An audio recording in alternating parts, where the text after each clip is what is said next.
¿Qué tal, queridos amigos? Bienvenidos al podcast con Emeterio y Marco Gerardo y Emeterio Pinedo. Hoy vamos a tratar un tema que seguramente les va a encantar y sobre todo es conocimiento de valor, que sin duda les puede ayudar a arrojar luz a diferentes aspectos de su mente y de su vida. Bienvenidos. Bien, así es, bienvenidas, bienvenidos.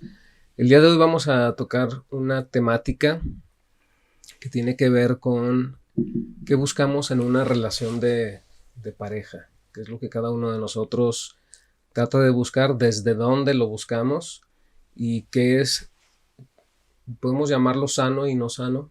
Una de las teorías que se habla en el terreno de, digamos, lo que genera atracción hacia una persona, tiene que ver con el que se dice que lo que vemos en la otra persona es algo que nos hizo falta o algo que nos tuvimos en nuestra infancia por parte de nuestros padres. Y entonces de ahí se deriva esta teoría que nos habla de que lo que buscamos en la persona con la cual nos relacionamos como pareja es a tu padre o a tu madre. Y bueno, de ahí incluso hasta se derivan muchos otros subtemas interesantes, ¿no? O sea, cierto tipo de relaciones que tienen estas connotaciones de ser más como una relación paternal, pero pues es un tema interesante que hay que abordarlo, hay que ver qué hay de fondo y sugerir también algunos aspectos, sugerir algunos señalamientos que nos puedan ayudar para mejorar nuestras relaciones, porque no necesariamente esto tiene que tener un matiz negativo. Pero bueno, vamos explorando eso. ¿Qué te parece, Mateo?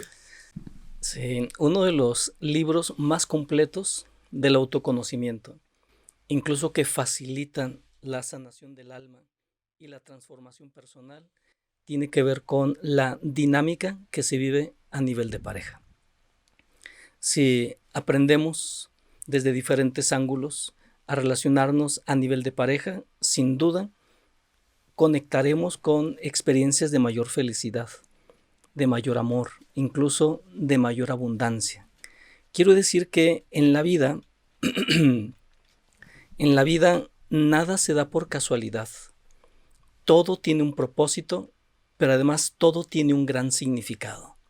El único detalle es que a veces estos aspectos no están por encima.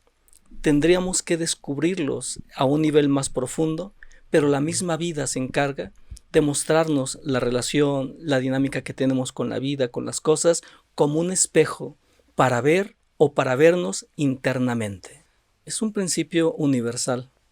Si revisamos, la naturaleza nos da esa primera enseñanza. Todo se repite. Primavera, verano, otoño e invierno están constantemente repitiéndose. Lo mismo hace la Tierra alrededor del Sol, las estrellas y todo el universo. Nosotros, como parte de esta creación inteligente, no seríamos la excepción. Eso significa que en nuestra propia vida vamos a ir repitiendo diferentes situaciones, algunas agradables, algunas desagradables, pero por eso comentaba, hay un propósito de fondo. Y ese propósito es el gran despertar de esa luz, de ese amor, de esa inteligencia para relacionarnos con nosotros, con las personas y también, por supuesto, con la misma vida. Hay una temática que tiene que ver con la confianza básica. Se dice que nuestra confianza se va a desarrollar los primeros 2 años de vida. Si una persona tiene un vínculo fuerte con la madre, eso le va a nutrir en su confianza personal, en estos niveles de su autoestima, y esto obviamente impacta en este terreno que estamos comentando, ¿no? Si por ejemplo una persona no establece bases firmes en esta confianza personal, pues por supuesto que esto le va a derivar después en una serie de rasgos, de condicionamientos e incluso hasta como una autopercepción. En algún momento yo hablaba sobre esta experiencia que tienen algunas personas de desde un inicio de la vida sentirse abrazados por su entorno. Cuando no se da esto, pues la persona se siente rechazada por su entorno. Pero una sensación de rechazo te lleva también a ir integrando mensajes negativos hacia contigo mismo. ¿Por qué? Porque el rechazo lo que te sugiere a nivel de creencia sobre ti es que tú tienes algo malo y por eso las demás personas te rechazan. O sea, imagínate una persona que convive con un sentimiento de tener algo malo. Yo tengo algo malo dentro de mí, tengo algo malo que si los demás lo descubren me van a rechazar. Desde ahí vamos a formar cierto tipo de barreras, de caretas, de máscaras con las cuales vamos a tratar de encubrir eso que pues de alguna manera generamos ese pensamiento sobre nosotros mismos, el yo tengo algo malo. Y luego imagínate si esto lo vamos fortaleciendo con que, bueno, en nuestras experiencias de vida de todos hay aspectos negativos que nos suceden, o sea, problemas, hay dificultades, hay experiencias, digamos, fuertes. Imagínate una persona que desde un inicio de su vida consolidó un pensamiento de que hay algo malo en él o en ella, pero aunando todavía el tener experiencias negativas, para esa persona eso es una confirmación. O sea, lo que para unas personas puede ser pues, problemas de la vida, ¿no? Se resuelven. Vamos viendo cómo se resuelve esto. Lo que para algunas personas puede ser así, para otra puede ser la confirmación de que no está hecho para la vida. O sea, de que está en un lugar que no le es favorable ni donde se siente bienvenido.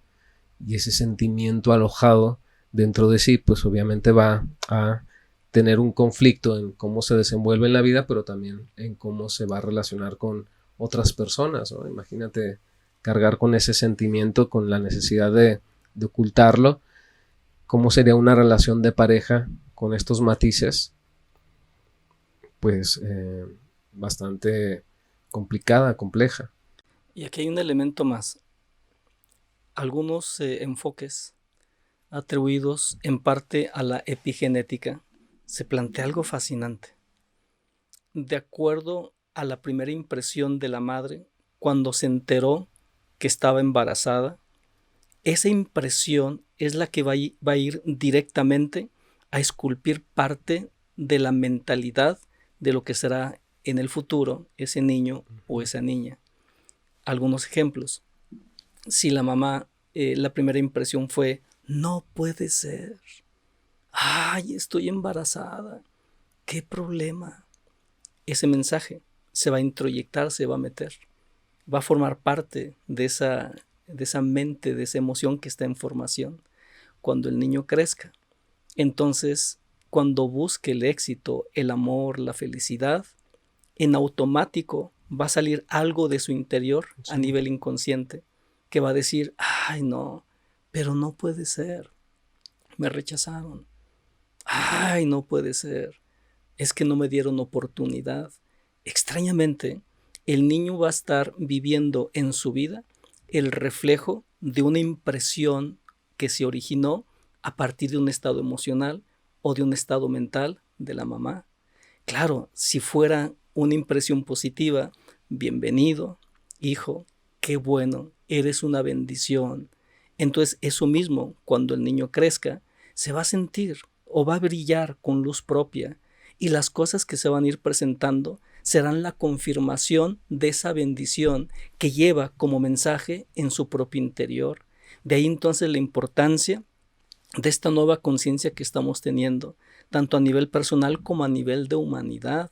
Es decir, el niño desde que es concebido, en los primeros segundos ya está de alguna manera conteniendo los estados emocionales o mentales, primero de la madre y también por supuesto después del padre. Por eso lo que sucede con el niño en los primeros o niña, en los primeros 3 años de vida, si el niño o la niña es nerviosa, asustadiza, temerosa, con desasosiego, eso no es del niño, no es de la niña. Eso es el reflejo de los estados emocionales de la madre. Y después de los 3 a los 7 años de edad ya son de los dos. Es decir, lo que experimenta el niño o la niña a nivel emocional, tiene seguridad o se cohíbe, tiene temor o es muy libre, ya será la expresión tanto del estado emocional como del estado mental, tanto de papá como de mamá. Y es que hay que tomar en cuenta que la esencia, el niño cuando está recién concebido, es un libro abierto, pero es un libro en blanco, y que todas las impresiones, en este caso que recibe papá, la mamá o incluso el entorno, van a ser o va a ser la pluma donde se va a ir escribiendo, ya sea en aspectos positivos o negativos, lo que será el futuro de ese niño convertido en hombre o de esa niña convertida en mujer. Sí. Y por esa razón hay muchas cosas que se dan en nuestra vida y que son inexplicables a nivel del razonamiento, porque se requiere un enfoque distinto, un enfoque más amplio de esto que estamos comentando. Sí, exactamente. Hay un ejercicio que en muchas ocasiones les dejo a mis pacientes, que es escribir todo aquello que le reclaman a su pareja. O sea, cuando hay sentimientos de enojo, cuando hay sentimientos de ira, de resentimiento hacia la pareja, les digo, bueno, escríbelo y trátelo de tarea.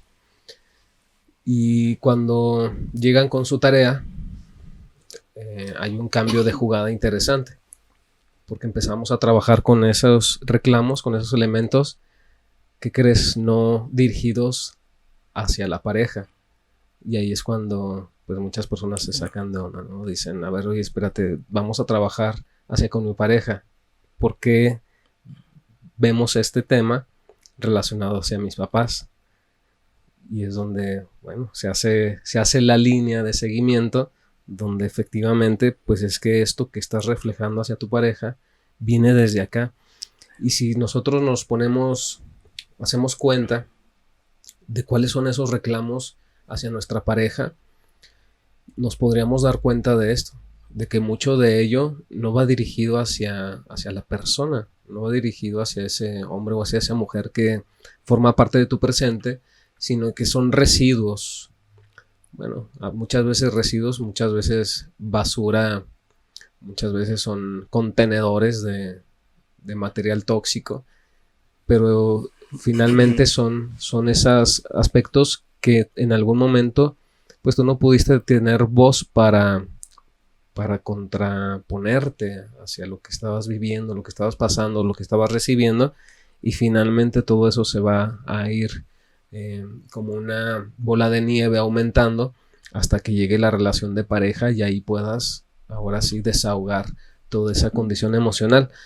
Pero es un ejercicio interesante esto de que cuando me llegan así emociones negativas, emociones de enojo y quiero reclamar a la persona, lo escribo y ahí eso me sirve de espejo. Veo y digo, wow, o sea, todo lo que traigo, no de ahorita, desde tiempo pasado, pero es una herramienta interesante para empezar a trabajar con estos vínculos internos, o sea, ese vínculo interno hacia papá, hacia mamá. Tú mencionaste ahorita algo interesante, ¿cuál es el reflejo de los sentimientos de mamá cuando tú estás en su vientre y cuando naces? Pero hay otro elemento aquí también en el escenario que es papá, porque la experiencia de mamá, la experiencia de la madre, también está muy supeditada, está muy relacionada hacia cuál es el vínculo que tiene hacia con el padre del hijo. Si ya de por sí mamá originó este sentimiento de cómo puede ser, cómo ahorita, cómo en este momento se dio el embarazo, pero aparte al momento de comunicar estoy embarazada al padre, el padre también dicen por ahí, se arranca los pelos, hace todo un drama y se llena también de estas emociones de negación, pues se va a fortalecer completamente esa emoción y pues se va a integrar aún más este sentimiento. Porque finalmente la experiencia de la madre tiene mucho que ver con el qué tan segura se siente en la relación para poder, digamos, expresar o generar este tipo de sentimientos. Si la mujer se siente segura en la relación, si la mujer sabe que el piso es sólido, es estable, entonces, aunque haya un impacto por la noticia, una sorpresa, y en un inicio puede ser con alguna intención negativa, de todos modos, al reconocerse en ese espacio seguro, entonces ese sentimiento se matiza y puede decir, ok, está bien, están bien las cosas, vamos a salir adelante, hay condiciones positivas para que esto se dé, y entonces ya se restablece esa emoción, porque finalmente la mujer es más emocional que el hombre, y ella vive más de acuerdo hacia el cómo se siente respecto al mundo que tiene alrededor suyo. Entonces, pues es una cadenita, ¿no? Es una cadenita que tiene muchas vertientes, muchos, digamos, conexiones hacia otros elementos. Pero bueno, finalmente hablamos de cómo es que se va originando nuestra vida emocional y con la cual vamos a interactuar después con las demás personas. Sí, hoy la información que estamos teniendo cada vez con mayor abundancia es una buena noticia. Se reconoce, o cada vez más personas reconocen, que sí o sí hay cosas que hay que sanar a nivel emocional, a nivel mental o a nivel del alma. Incluso las raíces profundas de lo que hay que sanar es algo que incluso ni siquiera se sospechaba, como lo que estábamos comentando, que hay raíces que tocan nuestro origen, es decir, de cómo vivió papá o mamá nuestra llegada. Si hubo una fiesta, si nos recibieron bien, si estaban alegres, felices, todo desde ahí va a empezar a moldearnos emocionalmente, psicológicamente. Si hubo ausencia, susto, miedo, agobio, estrés, entonces eso también nos va a influir. Y cuando ya andemos en la vida como adultos, hombres o mujeres, sin darnos cuenta, estaremos actuando desde el estrés, desde el miedo, desde la ansiedad, desde el no sé qué hacer, pero sin ese estado de conciencia que nos llevaría a comprender que eso se debe a un programa, a un condicionamiento que traemos, pero que todo lo que finalmente traigamos se puede sanar. La mejor noticia que yo he escuchado en los últimos tiempos es esta. No importa el conflicto que traigas en tus emociones, no importa qué alteración en tus sentimientos, en tu alma exista, todo, absolutamente todo lo puedes sanar. Y el primer paso para poder iniciar este proceso o este viaje de reencuentro en esa visión más elevada y más amorosa hacia nosotros mismos tiene que ver con la toma de conciencia. Y por eso estos enfoques son importantes, porque ayuda, contribuye a esa toma de conciencia. Y desde esa toma de conciencia, sin duda, podemos ir mejorando nuestras emociones, nuestra relación o nuestra conexión con nuestro origen, papá, mamá o clan familiar, pero también repercute hacia el futuro, presente y futuro.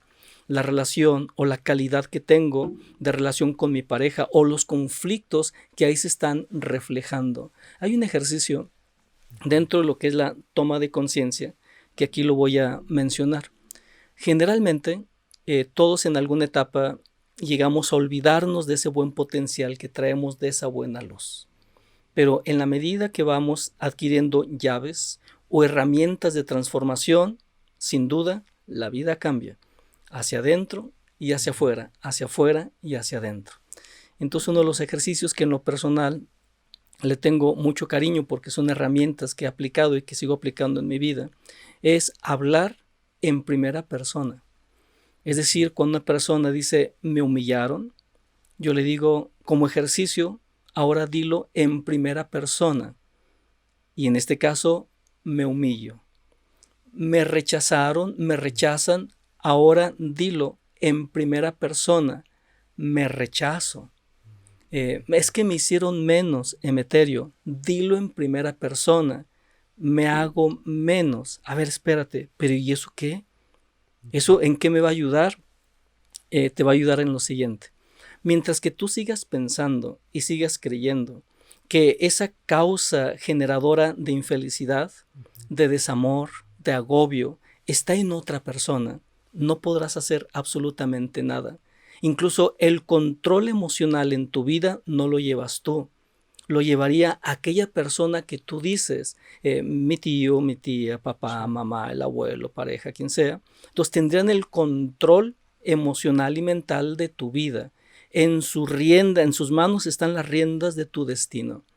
En el momento en que tú comprendes que en lugar de ceder las riendas de la vida a alguien más, sino más bien aquí es asumir las riendas de mi vida, es ahí donde empieza el gran cambio existencial. ¿Por qué? Porque te das cuenta que está en tus manos y que a partir de que algo está en tus manos, algo también puedes hacer. Y por eso este ejercicio, amigos, amigas, pónganlo en práctica.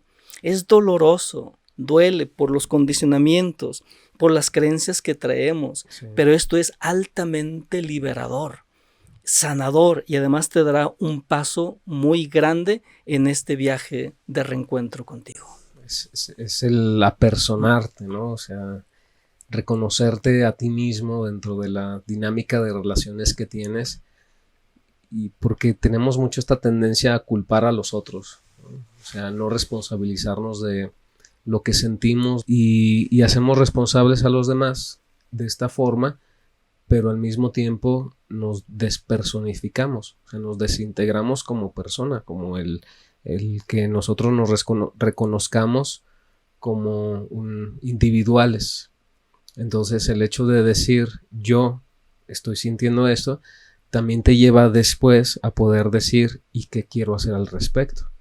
Mientras tú no tienes control sobre la situación porque piensas que alguien más lo está originando, pues no puedes hacer nada. Pues el otro va a seguir teniendo el control sobre tu vida. Pero en el momento en el que tú lo reflejas de esta manera, te decía, puedes ahora sí manifestar una intención o una voluntad propia hacia hacer algo respecto a esta situación que estás viviendo. Y esto es como un cambio de postura.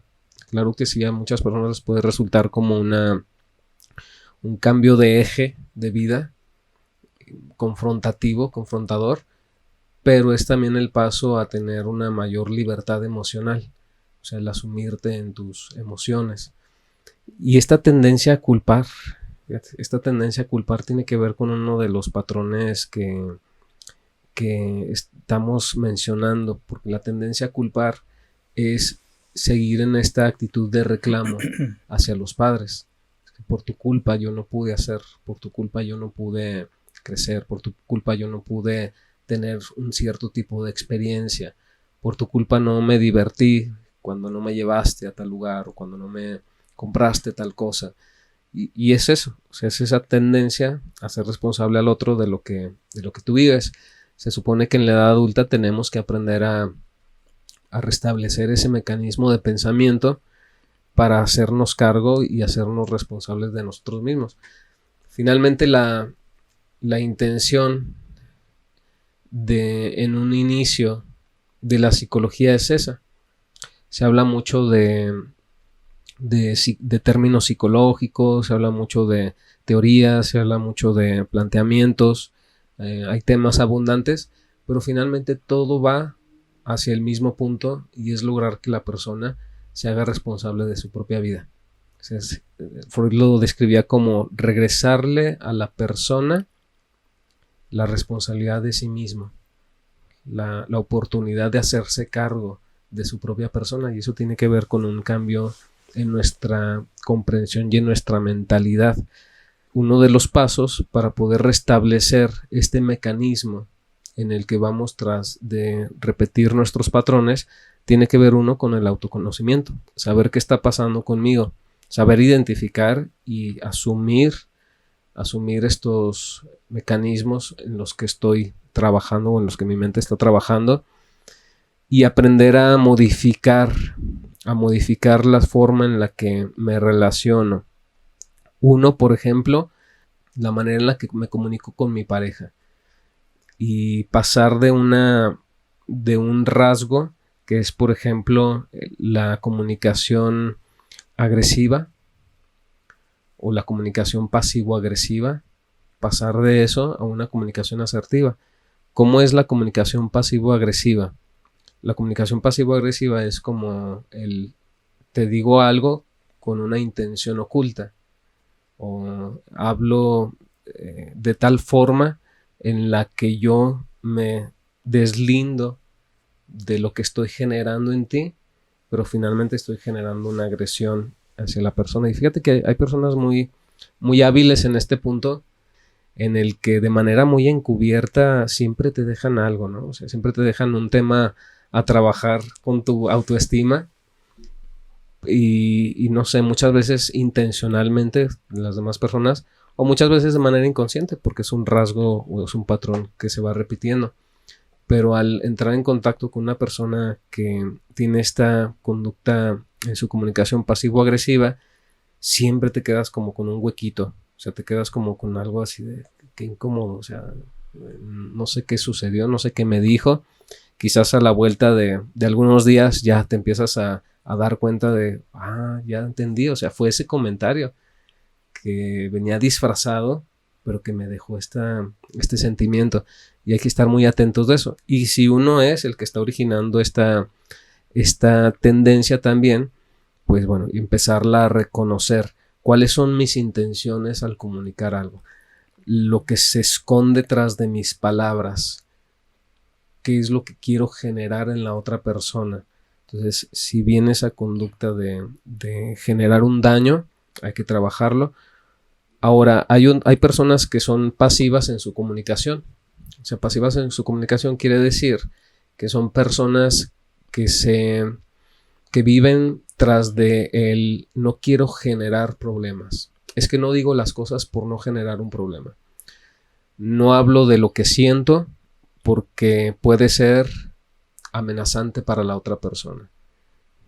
Quizás, bueno, tiene un antecedente en el que sí, hablar de lo que sentía era origen de un conflicto, pero generalmente, bueno, son personas que viven así de manera muy secundaria lo que les acontece y ponen siempre en primer término lo que las demás personas quieren. Eso tiene un aspecto positivo, sí, porque finalmente pues pueden evitarse muchos problemas, pueden evitar conflictos o discusiones. Lo negativo es que todo aquello que se van guardando se va a acumular. Y imagínate, acumular años y años y años de incomodidad y de aspectos que no hablas, de cosas que pueden ser muy sencillas, plantearlas y darles la vuelta, pero el acumular todo eso te puede llevar a un punto en el que una de dos, o explotas, ¿no? O sea, hacia afuera, donde pues empiezas a manifestar en tus relaciones caos, enojo, ira, incluso un trastorno se le llama trastorno de explosión intermitente, o sea, personas iracundas, o puede ser también que ocurra una implosión emocional. Una implosión emocional tiene que ver, por ejemplo, con una depresión.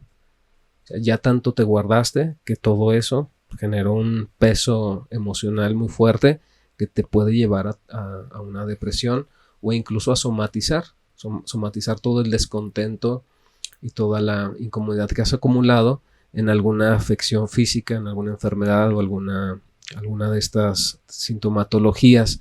Entonces es importante pasar a una comunicación asertiva. Uno, no tener miedo a lo que sientes. O sea, afrontar lo que sientes, así como tú lo señalas, apersonarte en lo que sientes, que yo soy quien está sintiendo esto, pero si tiene que ver algo mi entorno en esto, poner manos en el asunto. O sea, quiere decir que si tienes que hacer cambios en tu vida. El primer paso es tener conocimiento de esto, pero el siguiente paso es qué tengo que hacer al respecto. Quiere decir que me tengo que manejar de manera más prudente hacia con tal persona. Quiere decir que tengo que hablar de tal situación con tal persona. Quiere decir que el lugar en el que estoy trabajando o estoy estudiando o las relaciones amistosas que tengo, quiere decir que eso me está generando un conflicto. Bueno, hay que tomar decisiones, hay que tomar acciones. Pero te decía, tiene que ver con eso, con el que tú aprendas a hacerte cargo de lo que estás sintiendo y no tenerle miedo a las decisiones. Finalmente, toda decisión que haces en beneficio tuyo no tiene por qué necesariamente derivar en algo negativo hacia con los demás.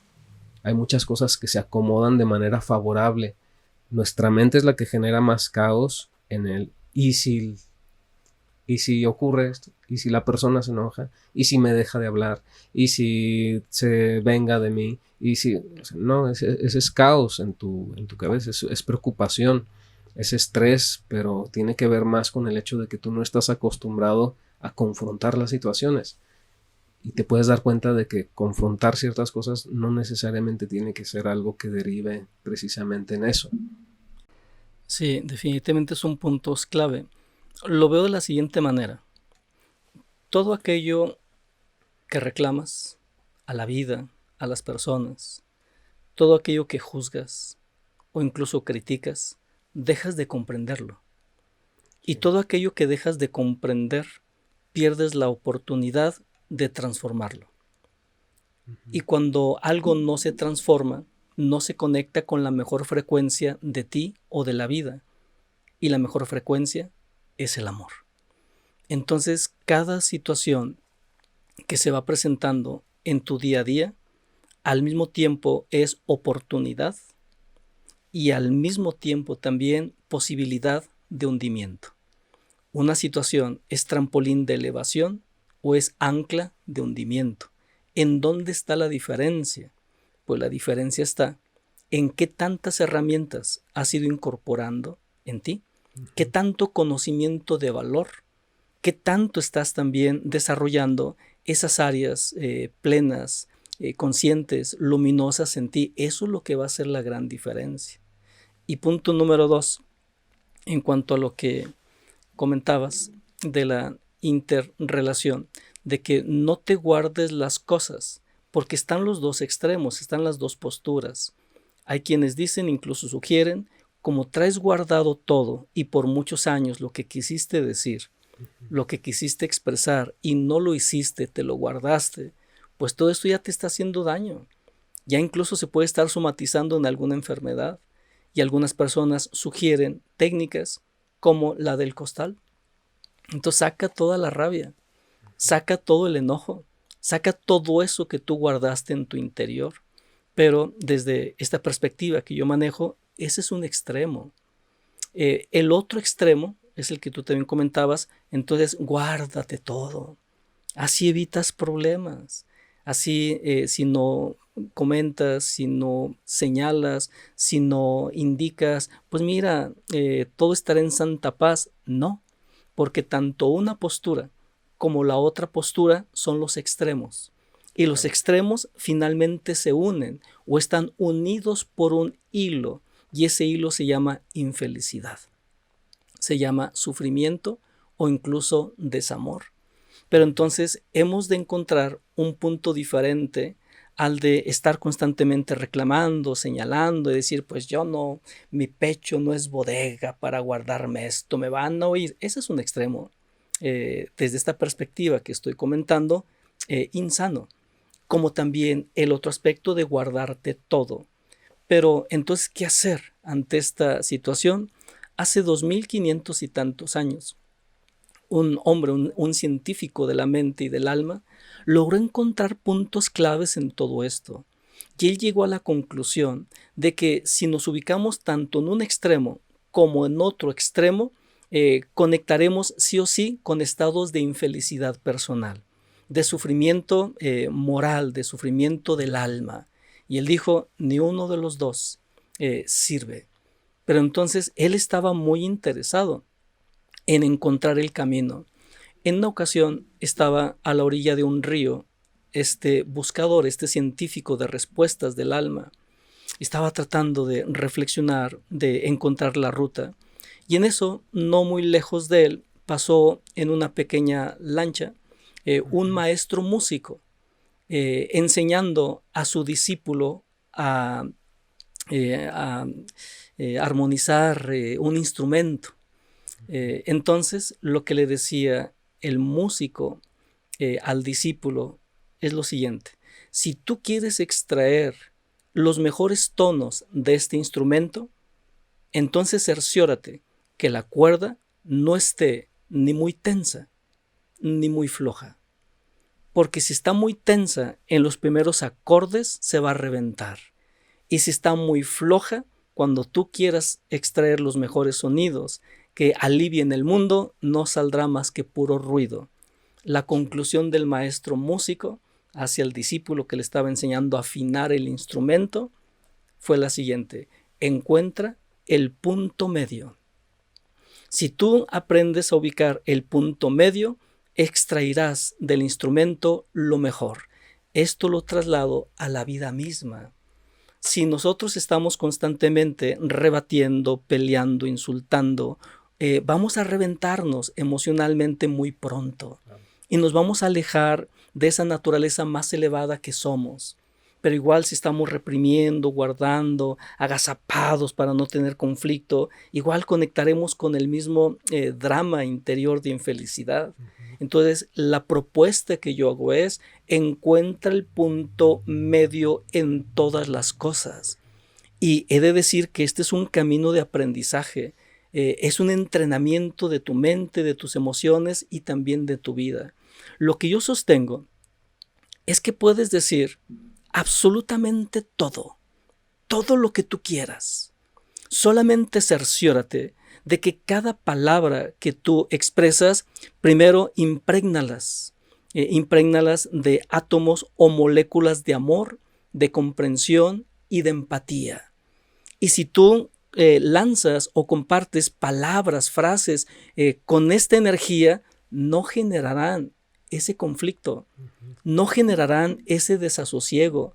Al contrario, será un bálsamo de vida, tanto para quien lo expresa como también para quien lo escucha. Entonces aquí no se trata de guardarlo todo o de sacarlo todo. Es más bien el arte de poder expresar lo que hay que expresar con la intención adecuada, pero para esto hay que entrarle en el camino del crecimiento. Sí, claro. En el tema de la comunicación, efectivamente se tiene que, la misma palabra lo dice, comunicación es común, hacer común. Y hacer común algo tiene que ver con entrar en contacto con otra persona y lograr que en función a esta interacción de argumentos llegar a un punto medio. Es lo que genera lo común. Esto me es común a ti porque, bueno, encuentro un punto en el que nos podemos entender y podemos generar un compromiso. El asunto exactamente tiene que ver con que para llegar a ese término de poder comunicar bien con las otras personas, primero tengo que aprender a comunicar. Si desde un inicio entro con una postura agresiva, por supuesto que la otra persona, una de dos, o se va a defender y va a contraatacar también de manera agresiva, o simplemente se va a dar la vuelta y se va a ir. O si es una persona que tiene una tendencia medio masoquista, se va a quedar únicamente para sentirse mal, ¿no? Pero finalmente ahí no se logra ese objetivo. Entonces, es importante el aprender a manejar la propia agresividad. Todos los seres humanos tenemos un porcentaje de agresividad en nosotros, porque nuestra agresividad tiene que ver con el instinto de sobrevivencia. Y el instinto de sobrevivencia es algo, digamos, incluso hasta natural en las personas. O sea, desde que nosotros tenemos conciencia de que hay que hacer algo para obtener, por ejemplo, el alimento, desde ahí también empezamos a motivar nuestro instinto de agresividad hacia ese punto, ¿no? Tengo que ganarme el alimento. Incluso hasta nosotros lo expresamos así. Hay que ganarse las cosas. Pero si nosotros no sabemos canalizar nuestra propia agresividad, ya sea porque la hemos reprimido o ya sea porque hemos tenido este aprendizaje de canalizarla de manera negativa, pues eso va a generar una disfuncionalidad en las relaciones. Tenemos que en algún punto de nuestra vida reconciliarnos con nuestra agresividad. Primero, aceptarla, o sea, de que sí, dentro de mí hay agresividad, hay un impulso hacia la agresión, hay esa pulsión de muerte, lo llamaba Freud, esa pulsión hacia la destrucción, porque todos los seres humanos tenemos dentro de nosotros. Y entonces empezar, decía, a reconciliarme con ella tiene que ver también el aprender a canalizarla. Tengo que aprender a canalizar esta energía y entonces ahí puede haber muchos elementos, muchas formas, muchas vías. Pues canalízala en, no sé, en el deporte, canalízala en un hobby, canalízala en un reto personal que tengas en tu vida, canalízala hacia hacer alguna actividad, ya lo decía, física. Incluso, por ejemplo, hay disciplinas muy buenas para canalizar cierto tipo de agresividad. Por ejemplo, disciplinas como el karate, disciplinas como el taekwondo, disciplinas así con una incluso hasta tendencia filosófica que te ayuda también a entender y a integrar estas áreas de ti. Pero todo eso es una parte del reconocimiento que hemos de tener de nosotros mismos, de nuestra propia naturaleza. Si una persona se reprime su agresividad, si de entrada la desconoce, porque muchas veces se reprime tanto que se desconoce, no es que se libere de ella, no es que la anule para su vida, ¿no? Hay un principio, lo que no vives conscientemente, lo vas a vivir inconscientemente. Aquello que niegues te va a someter, te vas a volver esclavo de ello. Entonces las personas que son quienes reprimen su agresividad, lo van a vivir de manera inconsciente en su vida. ¿Cómo? Pues a través de estos rasgos encubiertos que son agresivos hacia las demás personas o pasivo-agresivos, o incluso atrayendo la agresión hacia ellos a través de ponerse en riesgo en situaciones en su vida. Personas que, por ejemplo, se consiguen parejas agresivas tienden a tener este tipo de rasgos. Reprimen tanto su propia agresividad que van a tender a atraer a quien cumpla esa función en su vida.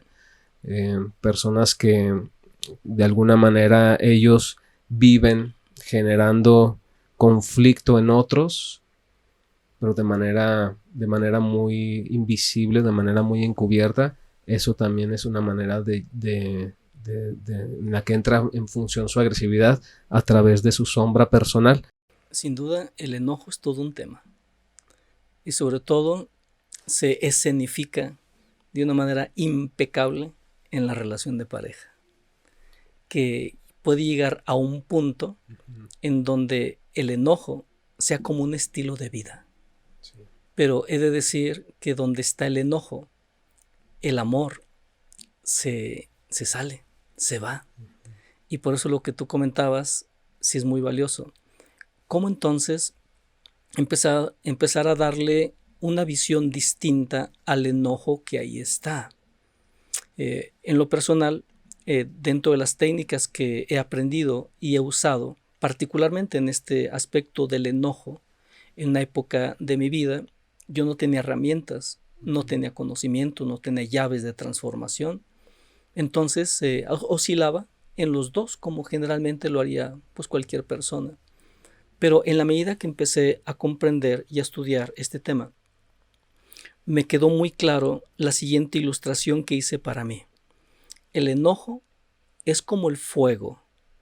Si tú lo tienes en la estufa, será una bendición. Tendrás alimentos calientes, podrás preparar lo que tú desees, será algo extraordinario. Pero si el fuego, como símbolo del enojo, lo pones en las cortinas, en la alfombra, en los muebles, es el mismo fuego. Pero puesto en un lugar incorrecto, va a ser un caos tremendo. Y es posible que te lleve a experiencias de pérdida. Y es ahí donde dije, claro, Entonces, el enojo como energía, el primer paso, la primera etapa, es empezar a ubicarla en el rumbo correcto, darle el sentido adecuado. Esa es la primera etapa de poder. Es cuando empiezas ya a sentir tus alas, sentir la confianza de empezar entonces a ponerlo en su lugar. El único detalle en la relación de pareja es que posiblemente este elemento que recién estamos comentando hoy no esté presente. Y entonces eso equivaldría en que en la relación de pareja el enojo, en la dinámica cotidiana, es decir, la energía la van a poner en los muebles, la van a poner en la alfombra, en las cortinas. Resultado, la relación de pareja se lastima. La relación de pareja se marchita. ¿Acaso es el propósito esencial de estar en pareja? La respuesta es no. Pero es ahí entonces donde hay que tener esta toma de conciencia. Como tú decías, hay un conflicto de enojo. Bueno, llamarle a las cosas por su nombre, porque hasta también eso lo tenemos que trabajar. Si le preguntamos a una persona enojona, le decimos, oye, ¿tú eres enojona? Puede decir, no, yo tengo mi carácter. Pero date cuenta qué manejo tan bueno tuvo para evadir, no reconocer, no aceptar. Incluso hasta así lo dicen, ¿no? Soy de carácter. Pero eso no ayuda. En los procesos del equilibrio personal o del equilibrio de vida, se sugiere aprender a darle el nombre a las cosas. Es decir, el árbol es árbol, el agua es agua, el enojo se llama enojo. No hay necesidad de maquillarlo, no hay necesidad de ocultarlo, pero hasta eso implica toda una cultura del descubrimiento personal. Por lo que tú comentabas, es que traemos condicionamientos, creencias, donde a lo mejor llegaste a pensar o crees que el enojarte te puede llevar al mismísimo infierno. Y sí, pero no es así como nos lo plantearon. O sea, tu vida puede ser ese caos, símbolo del infierno, pero no en el otro sentido. Y por eso es más fácil negar que asumir o aceptar. Lo que no sabíamos y lo que hoy ya se comprende es que cuando tú aceptas desde la conciencia, desde la comprensión, entonces ya podrás darle el rumbo diferente. Incluso si es necesario, aplicarás procesos de transformación y era lo que tú planteabas en la segunda parte. Es decir, reconozco esta energía que hay en mí. Cuando yo veo un niño, una niña, un joven o una persona con tanta energía, con tanto, digo, ¿qué potencial tan poderoso trae? Espero que esa energía la encamine correctamente y si lo hace, sin duda, podrá tener éxitos, triunfo, amor, desarrollo en lo personal, en lo de pareja, de familia. Pero ¿qué sucedería si todo eso no lo encamina en la dirección correcta? Va a ser lo del fuego en las cortinas, en los muebles o en la alfombra. Se va a traducir en algo destructivo. Y aquí entonces el primer paso que considero es bueno dar todos en algún momento es aprender a darle el rumbo adecuado a las cosas, llamándoles por su nombre. Hay un principio que dice, lo que tú aceptas equivale al 50% de la solución. Solamente el otro 50% es cuestión de seguir el proceso para que logres resolver el tema. Cuando una persona que tiene conflicto en la bebida, entonces dice, no, yo tomo cuando quiero, yo controlo eso y ahí está cada 8 días tomando. No es que tengas un control, hay una negación. Pero el día que una persona dice, sí, tengo un problema, lo acepto, me está generando conflictos económicos, en el trabajo, con mi familia, tengo un problema, equivale al 50% del recorrido. Ahora se sugiere, síguele el otro 50% que equivale a la corrección de tu pensamiento, a la corrección de tus emociones, a esa toma de conciencia para que vayas entonces resolviendo lo que te mueve o te ha movido a conectarte o a quedar atrapado en ese mecanismo. Sí, fíjate, hay un síndrome que se le llama el síndrome del niño bueno y tiene que ver con algunas personas generan la etiqueta o se les genera la etiqueta de ser los niños buenos. Es el rol que tuvieron en su infancia, en su familia. Porque todos tenemos un rol, todos cumplimos con una, digamos, como con un papel, un personaje. Entonces hay quien es el niño travieso y esa es una etiqueta que después genera pues una identidad hacia con eso. Pero otro es el niño bueno. Ah, mira, es el bien portadito, es el que no hace nada, es el que siempre está quieto, es el que hace caso de todo, es el que ahí está como un florero de porcelana y siempre bien portadito, ¿no? Pero eso genera o puede generar esa sobreidentificación con el ser el bueno en todos los aspectos de la vida. Para cumplir uno de estos papeles siempre tienes que reprimir aquello que pues no va dentro del papel. El niño travieso pues va a reprimir su bondad, va a reprimir su vulnerabilidad. ¿Por qué? Pues porque es el rebelde. O sea, él no puede mostrar sus sentimientos tan fácilmente. Entonces eso genera que reprima esa área. El niño bueno lo que va a reprimir es precisamente estas emociones confrontativas, como el enojo, como la irritabilidad, en muchos casos incluso hasta la tristeza. ¿Por qué? Pues porque él no da problemas, ¿no? Si esto lo llevamos hacia la vida adulta, nos va a reflejar lo que estamos comentando de una persona que no puede para sí misma concebirse en una versión de enojo. O sea, para esa persona no existe el enojo dentro de ella. Entonces lo va a pues vivir de una manera muy compleja, muy complicada.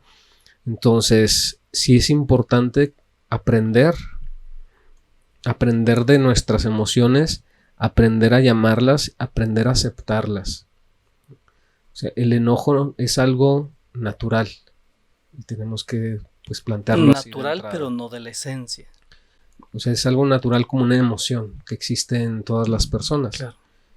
Me refiero a que es una emoción que puede manifestarse de acuerdo a circunstancias que podemos vivir. O sea, el enojo lo único que hace es encender un foquito rojo en tu emoción que te dice algo está pasando, algo está sucediendo. O sea, algo está sucediendo con lo cual tú te sientes invadido o agredido o incómodo. Entonces es un foquito rojo que se enciende y que te tendría que llevar como a esa alerta de decir, a ver, ¿qué está pasando? ¿Por qué me siento así? O sea, ese sería empezar a tener un diálogo correcto con nuestras emociones. ¿Qué está sucediendo? ¿Por qué me siento de esta manera? ¿Qué me está haciendo enojar? Okay, es la situación que estoy viviendo, es la tensión, es el estrés, es la preocupación, es tal experiencia con tal persona. Okay, nómbralo, nombra el hecho. Cuando una persona está enojada, lo normal es que una persona se ponga a la defensiva. Y sí es muy frecuente que cuando señales, por ejemplo, una emoción así en la otra persona lo toma como a manera de agresión.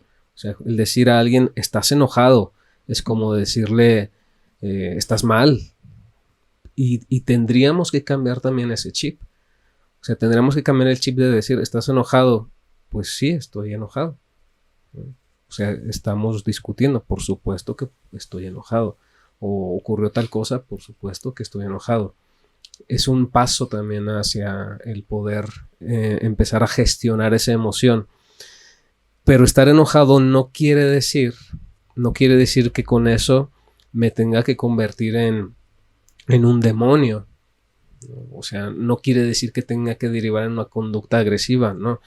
Quiere decir únicamente que estoy procesando una situación que me resulta compleja o complicada, que me saca de mi estatus o de mi nivel de estabilidad y por lo tanto tengo que empezar a pues generar una conducta de respuesta hacia aquello que está sucediendo. Entonces sí es muy importante reconocer que tú tienes enojo, o sea que el enojo puede ser parte de tus emociones y puede puede presentarse en algún momento de tu vida. 2, reconocer cuando estás enojado. Muchas veces no necesariamente lo vamos a vivir desde nuestras emociones, si es que lo tenemos muy reprimido, pero lo podemos ver en nuestra conducta fisiológica, o sea, físicamente podemos ver si estamos enojados. Tienes la mandíbula apretada, tienes tus, no sé, tus brazos o tus extremidades rígidas, tienes tensión en tu cabeza, en tu cuello, en tu espalda, estás presentando, no sé, algún tipo de respiración muy rápida. Puede parecer que la persona está pasando, que estamos pasando por una etapa, un ciclo de ansiedad, no necesariamente estás enojado. Y desde ahí podemos empezar a reconocerlo, ¿no? Ok, es porque estoy enojado, está bien. Pero te decía, es importante uno detectarlo, verlo así, y cómo lo vamos a gestionar. Ok, ya que lo reconocemos, es pregúntate, lo que está sucediendo y que me lleva a sentir así, ¿está en mis manos resolverlo? O sea, tiene que ver conmigo, tiene que ver con que yo pueda hacer algo para cambiar este panorama, cambiar esta situación. O sea, y ahí pues la respuesta es sí o no. No hay de otra, es sí. Ok, ¿qué tengo que hacer al respecto? Me muevo de sitio, hablo, cambio, afronto, encuentro solución. ¿Qué hago? Si está en mis manos, bueno, voy a hacer algo. Y si no está en tus manos, pues también eso te lleva hacia otra cosa. ¿O qué puedo hacer conmigo mismo para que esta situación no me afecte de tal forma? Entonces, igualmente, voy a buscar una gestión emocional que tiene que ver quizá con encontrar un espacio donde me sienta más tranquilo, ir al baño y echarme agua en la cara, o no sé, tomarme algo, tratar de despejarme para no engancharme con esa situación que ya he reconocido que no está en mis manos. Pero fíjate cómo es un proceso, es una secuencia de pasos que nos puede ayudar a gestionar de manera más adecuada esta situación de enojo y de una manera consciente, porque de eso se trata, de que la respuesta ante la emoción no sea de manera arrebatada, no sea de manera abrupta, sino que sea una acción consciente que te lleve hacia traspasar ese estado emocional. Y en la medida en que lo vas haciendo así, se va haciendo más fácil. O sea, se va haciendo más fácil que cada vez que tú te sientas así, ok, ya sé qué hacer con mi pensamiento, ya sé hacia dónde lleva esto, y rápidamente entonces salgo de esta situación. Es como dominar una parte tuya. Pero te decía, es importante entonces que pues empezamos a reconocer las emociones como algo más natural, es algo más normal, porque finalmente las emociones conviven con nosotros cotidianamente. Más que la convivencia con otras personas, convivimos con nosotros mismos y tenemos que aprender más de nosotros mismos. Sí, lo que yo he ido aprendiendo a través de la escuela de la vida y estudiando a través del libro de mi propio interior, gracias al camino de la conciencia o el camino del autoconocimiento, es lo siguiente. Lo que tú comentabas, generalmente a nivel inconsciente asumimos un rol y tú decías la persona buena, la persona conflictiva, la persona triste o la persona muy alegre, pero finalmente son roles o son programas, Sí. y cualquiera que éste sea te va a encasillar. En algún momento de la vida te va a poner en 4 paredes, y eso no te va a generar tu mayor brillo. Al contrario, vas a perder luz. Claro. Por eso, en una etapa del proceso del autoconocimiento, consiste en hacer algo muy innovador, incluso muy osado. Y esto consiste en salir de los roles, salir de esa dinámica en el que posiblemente se encuentren muchísimas personas. Dice Anthony de Melo, cuando él reflexionaba sobre sus procesos de autoconocimiento en estos asuntos, comenta que en algún momento de su vida lo que más anhelaba él era ser una persona buena. Y dice, me encantaría que en mi epitafio estuviera escrito ahí mi nombre y aparte una persona buena. Lo veía como la montaña que conquistar, como la meta donde llegar. Eso fue una etapa de su crecimiento. En la medida que fue madurando en sus emociones, en su crecimiento, se dio cuenta de todo esto que estamos comentando, que los roles en realidad no te hacen libre, sino más bien te condicionan. Y él en algún momento declara y dice, no me da vergüenza. Ya no lo digo con mis formas. Dice, yo antes decía que mi meta era ser bueno. Renuncio. Ya no quiero ser bueno. O sea, qué fascinante. Pero entonces la pregunta es, oye, entonces si no voy a ser bueno, si no voy a ser travieso, si no voy a ser libertino, si no voy a ser, entonces, ¿qué voy a hacer? La respuesta es muy sencilla. Y es simplemente aprender a ser. Pero en ese punto de conciencia que eres, donde de acuerdo a ese punto de lo que realmente eres, podrás mover la energía como ingredientes para un platillo. Si tú requieres de este ingrediente, lo usas. Es decir, si en algún momento es necesario ser flexible, bondadoso, amoroso, lo puedes hacer. Si en otro momento es importante mantener la fortaleza de lo que tú estás planteando, lo vas a hacer. Pero no hay conflicto, porque ahora todos estos roles no te controlan, no te dominan. Ahora tú eres el amo de todos esos mecanismos que puedes utilizarlos para un fin superior.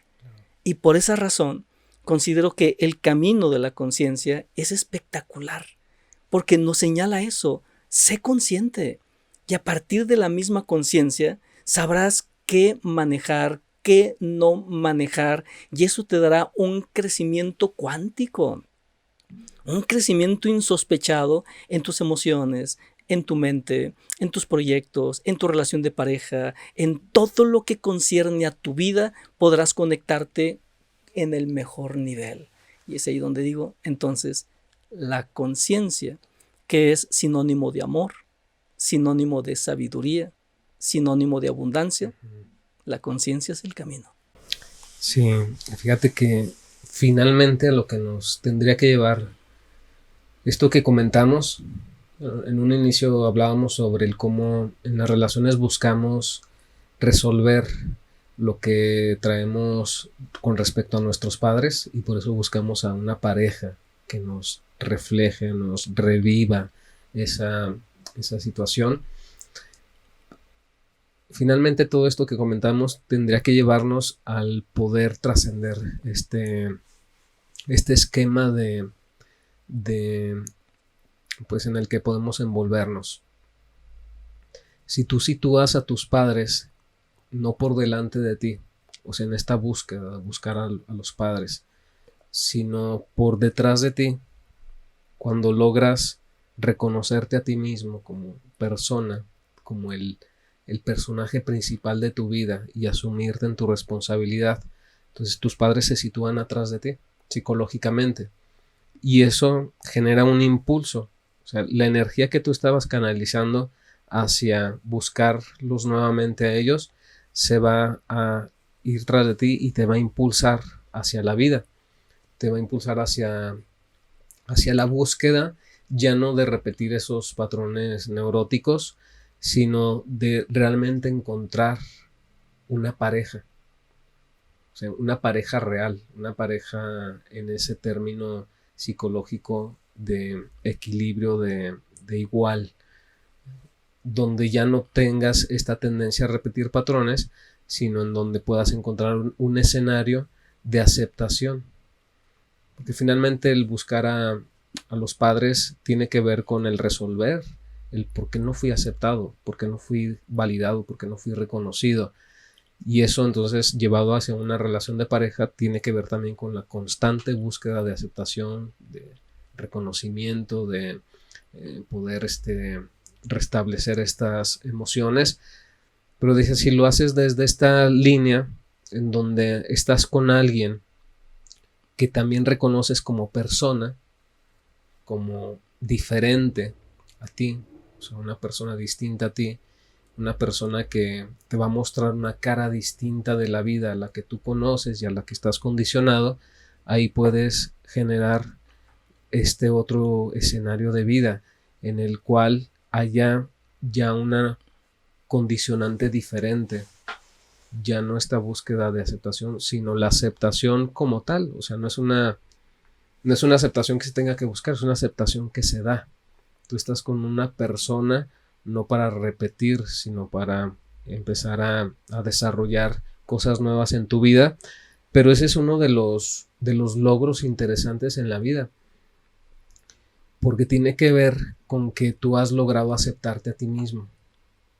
Si tú has logrado aceptarte, si has logrado ya reconocer lo que tú eres, tanto en tu versión positiva como en tu versión negativa, si has logrado integrar estos dos aspectos de ti, entonces hablamos de que puedes promover el que las demás personas también te acepten como eres. Seas enojón, seas tristón, bueno, melancólico, seas como seas, porque finalmente si tú ya lo has integrado, o sea, si tú ya has reconocido esos elementos, si tú ya sabes de lo que se trata en tu panorama de vida y puedes ir resolviendo por ti mismo estas emociones y esta propia autopercepción, entonces eso lo vas a promover en la otra persona. Fíjate, hay parejas que tienen estos matices, o sea, parejas que tienen este reconocimiento del otro y que saben que el otro tiene aspectos negativos y que pueden ver al otro así, o sea, pueden ver al otro como, sí, pues mi pareja sí se enojó, ¿no? Así, se enoja de muchas cosas, pero como no es una conducta que se torne propiamente agresiva hacia la relación o hacia la pareja, entonces te decía, tiene un matiz distinto y la persona está trabajando en ello, la persona está, digamos, pues asumiendo su propia responsabilidad sobre sobre esa emoción. Entonces tiene un matiz muy diferente.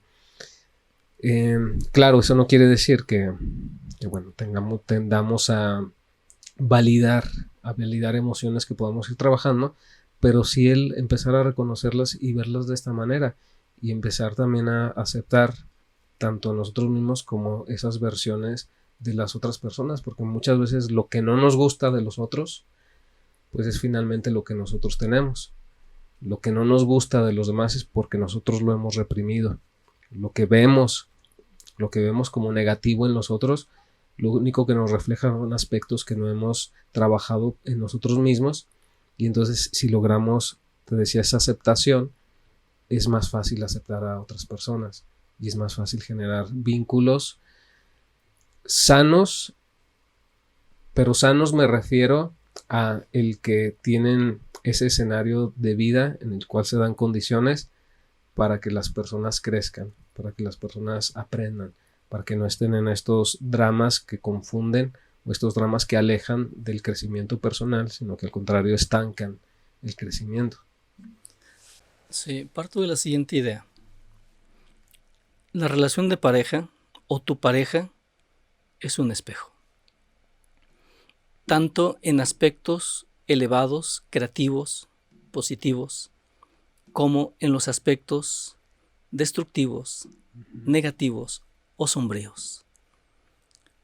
Reconocerlo considero que es dar un paso muy saludable, porque entonces no estoy viendo el defecto de mi pareja, estoy viéndome a través del espejo que es mi pareja. Seguimos hacia la misma dirección. Cuando dejo de estar señalando en mi pareja, apunto con el dedo índice, pero sin darme cuenta 3 dedos me señalan a mí. Esta es una técnica para recordar en la vida diaria. ¿Qué le señalas a tu pareja que finalmente te está dando una enseñanza a la vida? En cuanto a eso que tú le señalas, es algo que tú traes posiblemente a un nivel más inconsciente, más profundo, pero que no has resuelto. Y por eso la relación de pareja, o en una relación de pareja, considero que no hay errores. Hay personas que dicen, mi peor decisión, la más grande equivocación que he tenido en mi vida es haberme relacionado con esta persona. Lo que yo digo es que no hay errores en eso, porque esa relación que tuviste cumplía o cumplió una función, cumplió un rol, un papel, era un entrenador chamánico para mostrarte a ti cosas que tú misma desconocías de ti mismo. Sí. El detalle es que caminamos en la vida sin herramientas, sin llaves, sin conocimiento de valor que nos permita comprender lo que vivimos con los ojos al más puro estilo de la conciencia. Y por eso qué bueno que tenemos oportunidad de reflexionarlo y compartirlo aquí. Entonces piensa en una relación que has tenido difícil, sufrida, infeliz, y ahora enfócalo de la siguiente manera. Punto número 1, no fue un error, porque en la vida no hay errores. Punto número 2, en este aspecto que estoy comentando.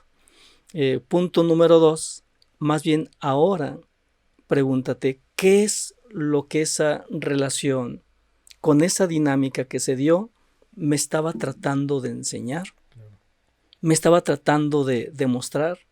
Capaz y esa relación me estaba o tenía la misión de hacerme ver hacia mí mismo más fuerte, más flexible, aprender a moverme con mayor confianza, con mayor entrega, con mayor amor, con mayor prudencia. Si nosotros sacamos este tipo de enseñanzas, entonces dejaremos de ver esa relación como un error y nos liberaremos de esa presión que implica eso. Y podemos decir, mira, entonces he tenido en mi vida, alguien puede decir, 5 relaciones, 10, 20, las que quieran, y en cada una de ellas, entonces hay una enseñanza. Y lo más sorprendente se dan las personas que no sacaron el mensaje, no se quedaron con la enseñanza y por eso todavía siguen sufriendo de ese aspecto que les lastima en alguna parte de su alma, de su propio ser, y está en espera de otra experiencia para ver si ahí te cae el 20. Y por eso decía, ¿qué forma tan diferente sería el empezar a ver, en este caso, las relaciones como esos mensajeros que utiliza el universo para enseñarme algo? Cuando yo logro sacar la enseñanza y digo, ya entendí, la relación complicada que tuve ahí, gritos y sombrerazos, era para vivir con mayor temple, con mayor equilibrio, con mayor confianza y amor hacia mí. Y cuando tú lo haces, cuando tú lo comprendes, puedes decir, estoy en paz con aquella experiencia porque ya supe de qué se trataba. Pero también estoy en paz con la persona que soy. Y también estoy en paz con esa persona que soy yo más adelante, con mayor luz, con mayor brillo, mayor amor, mayor sabiduría. Es en 2 vertientes estos aprendizajes. Uno, el qué me enseña de mí. ¿Qué me enseña de mí esta persona o esta relación? ¿Qué me enseñó de mí? Y 2, ¿qué me enseña de él? Cómo relacionarme de manera más equilibrada, más sana.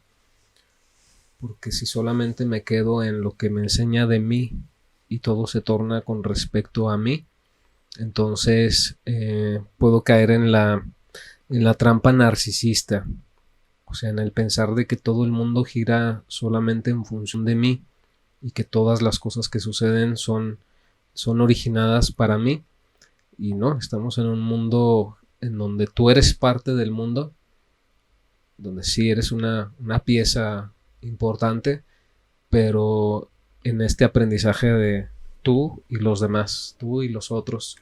Entonces, fíjate que esta teoría del espejo está bastante interesante, que nos habla de todo lo que nosotros vemos en las demás personas, bueno, en este caso de nuestra pareja, pues tiene que ver con algo que nos señala aspectos de nosotros mismos. Es como si dijéramos la relación de pareja es una metáfora de la relación contigo mismo. Que sí tiene algo de narcisismo también, ¿no? Porque quiere decir que realmente con quien estamos en constantes relaciones simplemente con nosotros. Y está interesante, pero yo creo que entenderlo así de esta forma quiere decir que en mucho de lo que nosotros es nuestro recorrido de vida en las relaciones es tratar de aprender a salir de ese narcisismo. O sea, aprender a salir de la idea de que todo tiene que ser solamente en función de ti y que todo el mundo tiene que estar trabajando para ti. Tienes que salir también de esta neurosis infantil. Los demás no son objetos, los demás no son esclavos, no pueden ser esclavos de tus deseos. O sea, entender a los otros por lo que son como personas, por lo que son como vida, como tú también lo eres, y llegar a entender así el mundo. Lograr a tener relaciones más maduras tiene que ver precisamente con eso. Tiene que ver mucho con el que tú aprendas también que no todo lo que deseas es lo que te conviene. O sea, no todo lo que en tus emociones se genera, o sea, lo que vives internamente, es hacia donde tú tienes que ir. Tienes que aprender también eso, porque muchas de tus emociones o de tus necesidades internas están condicionadas. Tienen estos fantasmas del pasado. Y entonces tienes que aprender a no ir siempre tras de eso. No ir siempre buscando satisfacer ese deseo que te surge. Solamente decir que la visión sana de la vida es comprender y reconocer que todos estamos interconectados. Que no solamente es la persona, también soy yo, es el entorno, es el universo. Y que uno de los propósitos también sanos de la vida consiste en estar bien, en estar en paz, en estar en esa conexión en el más alto nivel que podamos de equilibrio con los demás, con el entorno, con el universo y con nosotros mismos. Gracias. Bien. Pues bien, nos vemos en una siguiente ocasión. Hasta pronto.